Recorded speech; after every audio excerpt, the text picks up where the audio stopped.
ଆଜିର ସାରସ୍ୱତ ଆସରକୁ ସମସ୍ତଙ୍କୁ ସ୍ୱାଗତ ଜଣାଉଛି। ଆଜି କବିତାର ଶୀର୍ଷକ ଜୀବନ। ଜୀବନ ଜୃମ୍ଭକ ଦେଖି ଜାତଶତ୍ରୁ ଜାତ, ଜୀବନ ଜୃମ୍ଭକ ଦେଖି ଜାତଶତ୍ରୁ ଜାତ, ଜାଣତେ ଜୁଆରେ ଜାନ ଲଗାଇ ଜଡ଼ିତ, ଜନନୀ ଯନ୍ତ୍ରଣା ଭୁଲି ଈଶ୍ୱର ଜଣାଣ, ଜନପଦ ଲୋଭେ ଜଡ଼ିତ କୁକର୍ମ ମାନ।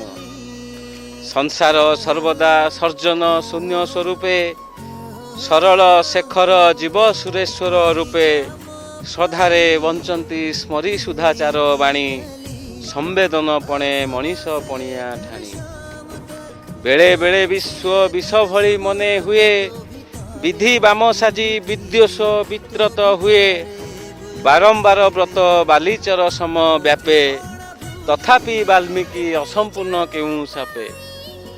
ସ୍ୱସ୍ତନକୁ ସ୍ମରି ଶାନ୍ତଶୀଳ ସନ୍ଥ ଆଜି, ଶୀତଳ ମନକୁ ଶୀର୍ଣ୍ଣ କରିଯାଏ ଭାଙ୍ଗି, ସମ୍ଭାବନା ପଛେ ସପନ ସାଥିରେ ଧାଇଁ, ଷଡ଼ଯନ୍ତ୍ର ରଚେ ସଂସାରେ ବିଜୟ ପାଇଁ। ଥକି ଭାଳି ଭିଜା ଭୂତାର୍ଥ ଭାବନା ମନେ, ଭୂସ୍ୱର୍ଗ ଭୂମିକା ଭୁଲିଗଲି କେଉଁ ପଣେ, ଭାତୃଭାବ ବହି ଭାସିଲେ ମିଠା ବଚନ, ଭୂବୀନ୍ଦ୍ର ପଣରେ ଭାସ୍ୱର ହେବ ଜୀବନ, ଭାସ୍ୱର ହେବ ଜୀବନ। ଧନ୍ୟବାଦ। ଜୟ ଜଗନ୍ନାଥ।